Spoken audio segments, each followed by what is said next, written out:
ስልኳን ባልቀበላት እኔ ወንድ አይደለሁም። አታምርም? ወይኔ አታያትም እንዴ?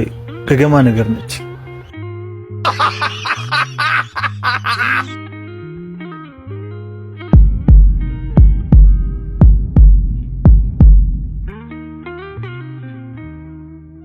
አደንግጪ፣ የተፈጥሮ ጉዳይ ነው።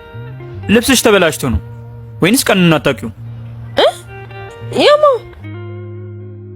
አሁንማ ተሸፍነዋል። ባይሆን ሹራቤን አጥብሽ ታመጫለሽ።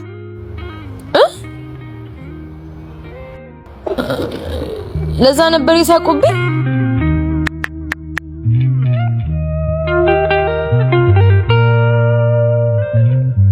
አላልኳችሁም? እኔ እኮ ነኝ ልጁ። አሁን ቤት እንደገባች ትደውላለች።